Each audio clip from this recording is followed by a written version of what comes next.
জামাত পিটাই সুন্নি রে, সুন্নি পিটাই জামাত রে, ওহাবি পিটাই জাসদ রে, জাসদ পিটাই বাসদ রে, মানে এক কথায় প্রতিশোধ নেওয়া লাগবে, ঠিক না? আল্লাহর নবী এই চাঁদেটা শিখে ফেলেছেন, সবচেয়ে বড় প্রতিশোধ হচ্ছে মানুষকে ক্ষমা করে দেওয়া। সুবহানাল্লাহ, মানুষকে কি করে দেওয়া? ক্ষমা করে দেওয়া। নবীকে যখন মক্কার জমিন থেকে কাফেররা কষ্ট দিয়েছে, আল্লাহ যখন হিজরতের নির্দেশ দিয়েছে, নবী মদিনায় গেলেন অসংখ্য সাহাবীদেরকে নিয়ে। মক্কা বিজয়ের দিন নবী যখন মদিনায় পাকে ঢুকেছেন, হযরত আবু সুফিয়ান রাদিয়াল্লাহু তাআলা তিনি বলে, মুহাম্মদ সাল্লাল্লাহু আলাইহি ওয়াসাল্লাম আসতেছে, আজকে মনে হয় মক্কার জমিনে সব কাফেরকে নিধন করে দিবে। আশ্চর্য হয়ে সবাই পলায়ন করা শুরু করলেন। আল্লাহ নবী ঢাক দিয়ে বলে, আমি শেষ করতে আসি নাই, আমি তোমাদেরকে সাধারণ ক্ষমা ঘোষণা করতে আসছি। সুবহানাল্লাহর আওয়াজ এরকম, আমি তোমাদেরকে সাধারণ ক্ষমা ঘোষণা করতে আসছি। আল্লাহ নবী চাইলে তো কচু কাটা কাটতে পারতেন। আমার কষ্ট দিছো, আমি সিজদা মোবারকে গেছি, আমার পিঠে নাড়ি বুড়ি উঠাই দিছো, আমার ফাতেমারে কষ্ট দিছো, আমার আলীরে কষ্ট দিছো, আমার হাসানের কষ্ট দিছো, আমার হুসাইনের কষ্ট দিছো, আমার সাহাবীর কষ্ট দিছো, আমার খলিফাদেরকে কষ্ট দিছো, আমার দ্বীনের উপর আঘাত করেছো, আমি তোমাদেরকে কচু কাটা কাটবো।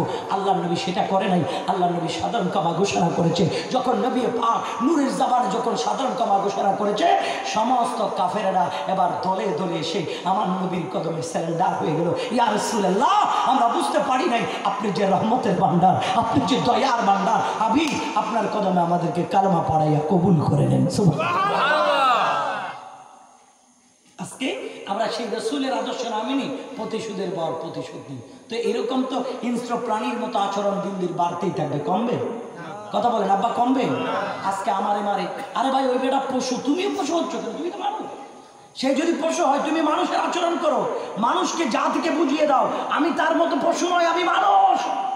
যার কারণে পৃথিবীবাসীকে আমি জানিয়ে দিচ্ছি, আমি তার মতো পশুর আচরণ করতে পারবো না। কারণ পশু আর মানুষের মধ্যে আসমান আর জমিন পার্থক্য, ঠিক কিনা? আওয়াজ বলেন না, ঠিক কিনা? কি বলার জন্য চেয়েছিলাম, আমার দুনিয়ায় একটু 19 করে একজন আরেকজনের প্রতিশোধ নেয়। অপরাধ করলে কেউ কাউকে ছাড় দেয় না। আর আমার আল্লাহ বলে, বান্দা তুই অপরাধ করতে করতে যখন একেবারে কোনো সীমানাই থাকবে না, তারপরও আমি মালিকের দরবারে হাত বাড়াই। সুবহানাল্লাহ বলেন না? আমি মালিকের দরবারে হাত বাড়াই দে। বান্দারে, গভীর রাত্রে যখন তাহাজ্জুদের নামাজটা পড়িয়া আমার দরবারে হাত উঠাইবি, এই মাহফিলে বসে যখন আব্বা আপনি যখন হাত উঠাই বলবেন, আল্লাহ, ও আল্লাহ, আমি জানি আমার চেয়ে বড় অপরাধী কেউ নেই। আমি এমন গুনাহ করছি আমার ছেলেও জানে না, আমার মেয়েও জানে না, আমার স্ত্রীও জানে না, আমার বাবাও জানে না, আমার মাও জানে না, আমার প্রতিবেশী জানে না, আমার আপন বন্ধুও জানে না। এত গুনাহ করছি আল্লাহ, আমার গুনাহগুলি তুমি গোপন রাখছো। ও মালিক, আমার গোপন গুনাহগুলি তুমি কি মাফ করতে পারো না? আমি বড় গুনাহগার হতে পারি, তুমি তো বড় দয়ালু। সুবহানাল্লাহ।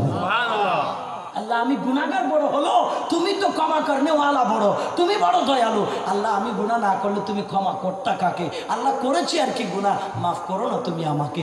এই বলে যখন বান্দা আল্লাহর কাছে হাত উঠাই দিবে, আল্লাহ বলবে, বান্দারে আয় আয় আয় আয়, আমি মাওলা দেখে আছি তুই কখন আমার কাছে হাত বাড়াই দিবি। সুবহানাল্লাহ।